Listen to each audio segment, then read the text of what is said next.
Mon jardin vu d'en bas. Ici à côté de l'entrée, donc tout en bas du jardin, on a ma zone de culture principale. Avec ici quelques cucurbitacées, je n'ai aucune idée de ce que c'est. Là, des dahlias comestibles. Enfin non, tous les dahlias sont comestibles, mais ceux-là normalement ils ont été sélectionnés pour leur goût. C'est un essai, je ne sais pas ce que ça donnera. Là on a une zone avec très majoritairement des tubercules, puisqu'on a une grosse poire de terre, un topinambour qui sort de je ne sais où, quelques pommes de terre, de la variété étincelle je crois, plein d'oca du Pérou, qui poussent beaucoup trop dense ici, puisqu'en fait ils repoussent tout seuls. Je les ai pas plantés ceux-là. Des crônes du Japon, qui ont été plantées elles. Là de l'oseille épinard, donc pas un tubercule lui.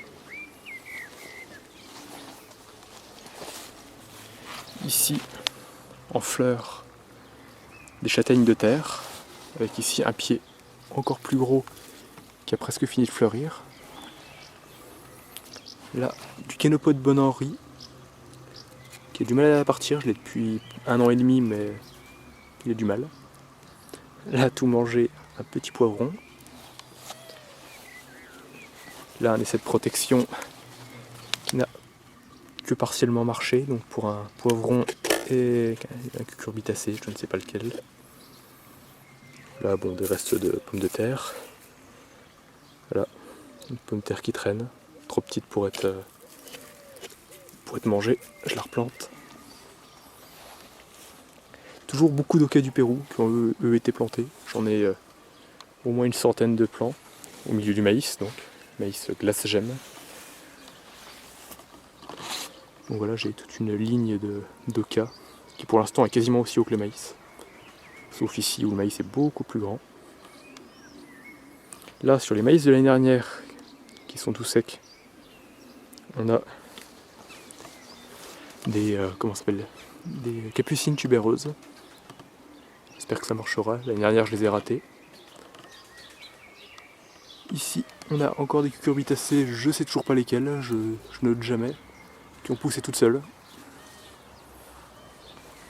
Voilà, donc toujours des ocas et toujours du maïs, de plus en plus petits. Encore des cucurbitacées qui ne se fait pas manger étonnamment alors qu'elle n'a aucune protection. Une énorme poire de terre avec déjà 3 tiges. Là, toujours des capucines tubéreuses. J'ai planté des bâtons un peu en vrac dans le sol pour qu'elles y poussent. Ça a l'air de marcher. On peut voir leur façon de s'enrouler d'ailleurs.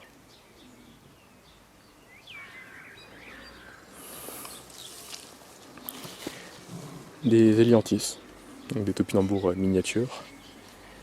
Là, des plantes. Une pulmonaire que j'avais ramassée en forêt. Et là, une lamiacée, je sais pas laquelle. Là, juste sous l'immense, enfin l'immense, là c'est grand sureau, relativement grand. On a plusieurs poires de terre. J'en mets partout puisque ça pousse très bien. Avec entre les poires de terre des tomates. C'est plus un essai pour voir si elles s'installent. Ainsi que encore une courge sans doute. Encore des tomates. Là un pied de tomate cerise.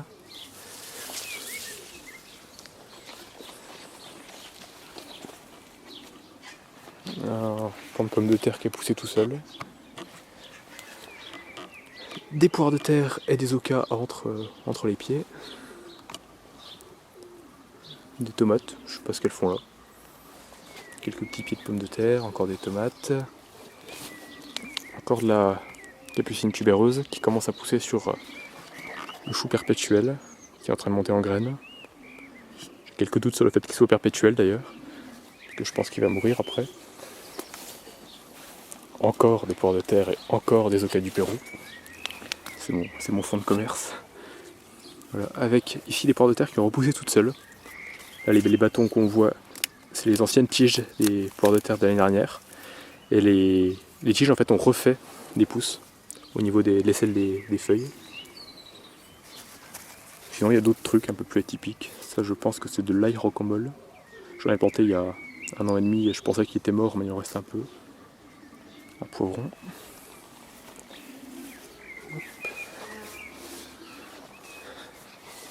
Là un petit peu de menthe qui pousse un peu de façon sauvage. Là-dedans une menthe qui a les pieds dans l'eau. Évidemment c'est la menthe aquatique.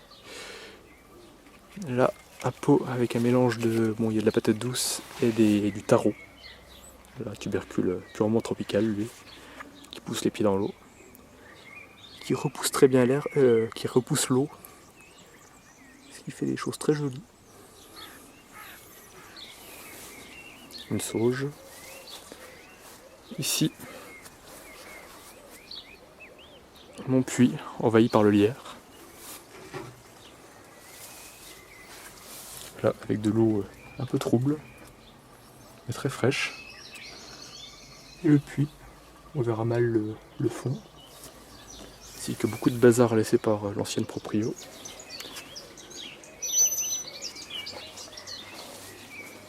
Un bac dans lequel j'avais mis des dizaines de plantes, mais où il y a certaines plantes qui ont très clairement pris le dessus. Évidemment la bourrache. Celle-là, c'est une bourrache à fleurs blanches, plutôt rare, mais qui est pareil que la bourrache normale. Des crônes du Japon qui poussent bien, de la nette, des ulucos qui poussent très mal, mais je m'y attendais. Là on a une petite capucine tubéreuse qui essaie de pousser difficilement avec des souchets que poussent très bien parce que ça pousse toujours très bien le souchet. De l'autre côté, juste toujours sous le sureau, on a ma pépinière qui est un peu ratée d'ailleurs. Il y a quelques noyers, là il y a un noyer, un autre noyer, encore un autre noyer, un autre noyer, un châtaignier, mais j'en ai vraiment planté beaucoup donc c'est partiellement raté. Bon, toujours sous le sureau, il y a des différents tubercules, des ocas et des pommes de terre surtout. Là, alors là on a une planche sur laquelle il y a vraiment tout et n'importe quoi. Donc dans l'ordre, de la menthe, de la rhubarbe, des ocas du Pérou, de l'ail que j'ai quasiment entièrement récolté, des framboises, à nouveau des ocas du Pérou, à nouveau de la rhubarbe, une poire de terre, de la menthe poivrée, il y avait des oignons mais ils sont morts, à nouveau de la menthe, et ici, il commence à être très haut, il va faire des belles fleurs, l'ail éléphant.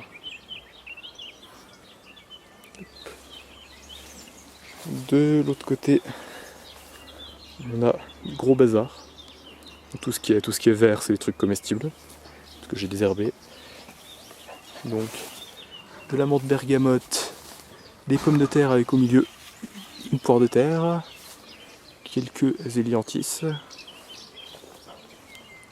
une rhubarbe qui est toute seule au milieu, encore des pommes de terre, des poires de terre, de la menthe suisse, très mentholée. Une autre menthe, je ne sais pas laquelle, qui a la particularité d'avoir une tige albinos. Très, très curieuse. Encore des hélianthus. Sous le sureau de ce côté-là, même chose que de l'autre côté, donc quelques pommes de terre, des ocas du Pérou, et même une poire de terre que je pensais morte et qui repousse très bien, puisqu'elle refait 2 tiges.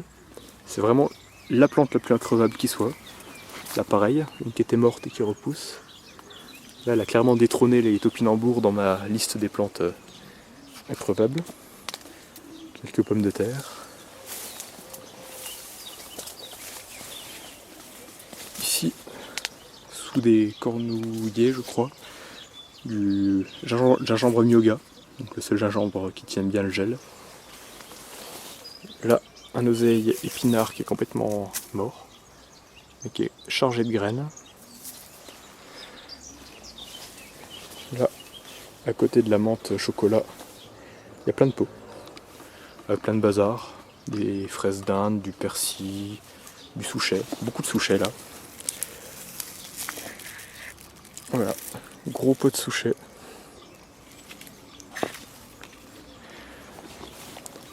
Un plaque minier, encore une poire de terre, quelques petits érables. Derrière la menthe, à l'ombre, c'est difficile à voir, mais il y a des rhubarbes. Là, là, là-bas, là-bas, là-bas. Je tente de les installer, mais j'ai pas trop le climat pour. Contre le mur de ce bâtiment très moche, on a les topinambours et des hélianthus, surtout les topinambours je crois. Une partie que j'ai replantée, une partie là-bas qui ont poussé spontanément, à partir de ceux que j'avais oubliés. Voilà, là du bazar, des cornouillers. Hop. Contre le mur, une très jolie verveine citronnelle qu'il faudrait que je taille et qui donne vraiment beaucoup. Là, entre les quelques frênes ainsi que tilleuls et érables, il y a une autre zone de culture qui est très nulle. Donc c'est principalement des pommes de terre que j'ai déjà récoltées. Là-bas un petit cucurbitacé, sans doute une courge, une courgette. Et plus haut, on a encore là-bas de la menthe suisse. Là, une immense consoude. Probablement une Booking 14, mais je sais pas. Une ciboulette, de l'oseille normale, de l'ivèche. Encore un peu plus haut, cette espèce de fouillis. C'était une plantation d'ail et d'oignons mélangés. Il ne reste quasiment rien. L'ail est mort, il reste plus que des tiges toutes vides et creuses. Les oignons, ils ont très mal poussé, sans doute à cause de la concurrence de l'ail. Il en reste quelques-uns qui font des espèces de lampes florales. Bon, je vais les garder au point où j'en suis. Derrière le puits là-bas, on a une réserve d'eau qui me sert un peu de réserve d'appoint quand les autres cuves sont vides. Et voici donc les cuves. 3000 litres d'eau qui sont automatiquement approvisionnés depuis le toit au-dessus. C'est un système de chéneaux qui s'entrecroisent.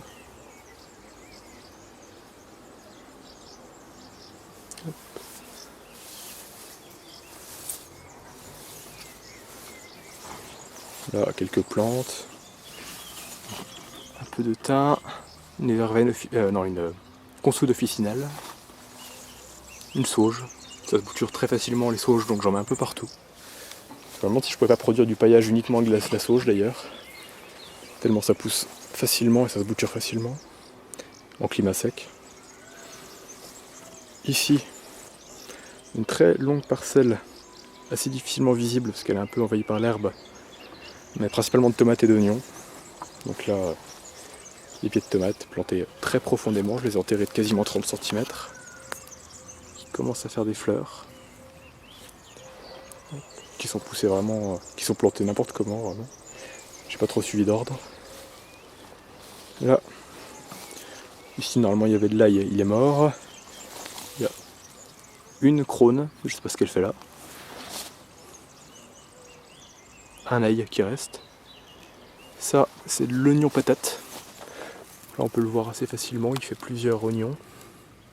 Mais il pousse beaucoup plus mal que l'oignon normal. Donc là, il y a trois variétés d'oignons. Je sais plus lesquels.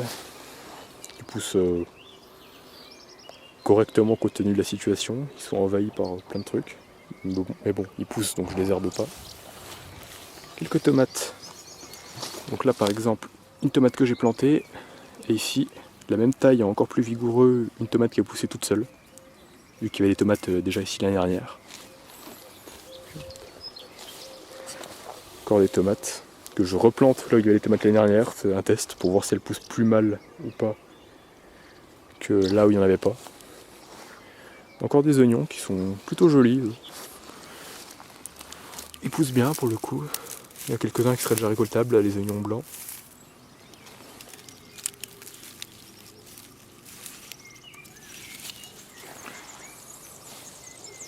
Et derrière un peu de bazar, encore 6 pieds de tomates. Donc là, basiquement, j'ai juste fauché, j'ai posé le foin, j'ai remis encore du foin, et c'est tout. Et juste, j'ai planté là-dessus sans travailler le sol, sans rien. Normalement, ça devrait pousser. Je ne tutore pas, je ne taille pas.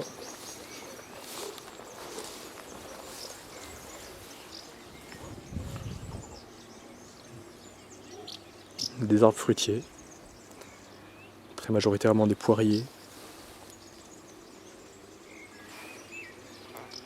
Là-bas, il y en a beaucoup moins, juste quelques noisetiers, et puis dans le fond, encore des poiriers.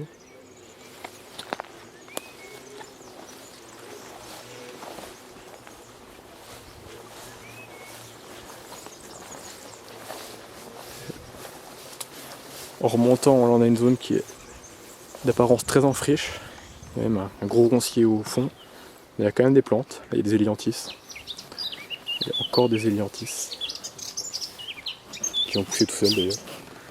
Et il y a une sauge, pareil que j'essaie d'installer au milieu du bazar. Un pied de pomme de terre, je ne sais pas ce qu'il fait là du tout. Il y a quelques bâtons plantés dans le sol. C'est les tests de... Je voulais voir si on pouvait bouturer des vinaigriers, parce que j'ai dû en couper un dans mon jardin. Apparemment, c'est possible, parce que ça, il y a quelques semaines, c'était pas comme ça. Et je les ai plantés il y a déjà un petit moment. En continuant derrière cette cuve toute cassée, on a une nouvelle zone de culture, qui est assez grande. Ouais. Là, pas du tout visible, on a un réfort qui ne pousse pas, je ne sais pas pourquoi. Ici on a donc une zone de culture dans l'angle du terrain où j'ai planté basiquement tout ce que j'avais en trop. Donc beaucoup de pieds de tomates, je les tutorerai pas non plus, je les ferai ramper. Quelques topinambours que j'avais au fond du frigo suite à un test de conservation et qui sont donc très bien conservés. Et également des oca du Pérou. Ici je pourrais pas arroser parce que c'est beaucoup trop haut par rapport à mes cuves, donc je sais pas si les oca tiendront le coup. Mais en tout cas, c'est un test. Poivron.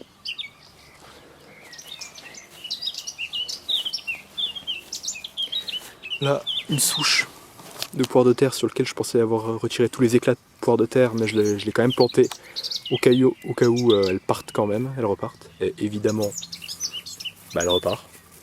C'est increvable. C'est vraiment la plante le plus increvable qui soit. J'ai aucun doute qu'elle poussera très bien malgré le manque d'eau ici. Et là, grosse culture de pommes de terre, mais qui malheureusement commence à un peu être atteinte de maladie. Sans doute le mildiou, je suppose. Donc il va bientôt falloir arracher tout ça, parce que de toute façon ce sera mort. Et normalement il y a des fruits. Alors voilà. Un fruit de pomme de terre. J'en ai un peu partout, j'en ai là aussi. Je vais essayer de récupérer donc comment je vais récupérer les fruits pour replanter les graines, pour voir ce que ça donne. Voilà, bon il y a un arbuste au milieu, je le laisse. Et voilà. Donc là, un frêne, peut-être l'arbre le plus haut de mon jardin, bien qu'il fasse 5-6 mètres à peine. Un des vestiges de la friche qu'il y avait il y a quelques années, avant que l'ancienne proprio ne désherbe tout ça. Avec donc quelques autres frênes.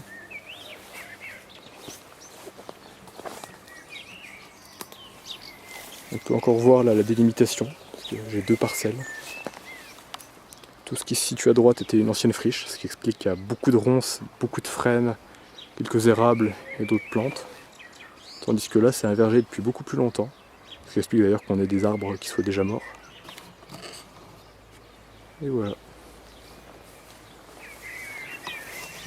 Bon là, un petit tas de foin qui se décompose parce que je ne savais pas trop quoi en faire. Je l'étalerai quelque part. Et là, la vue sur, je crois que c'est la Montagne Noire. Voilà. Et on se quitte sur cet insecte en train de butiner une fleur de châtaigne de terre. N'oubliez pas de vous abonner, de mettre la cloche, un pouce bleu, faire des dons sur Tipeee, Patreon et toutes ces merdes. Merde, il s'est barré. Et vous connaissez Red Shadow Legend de NordVPN ?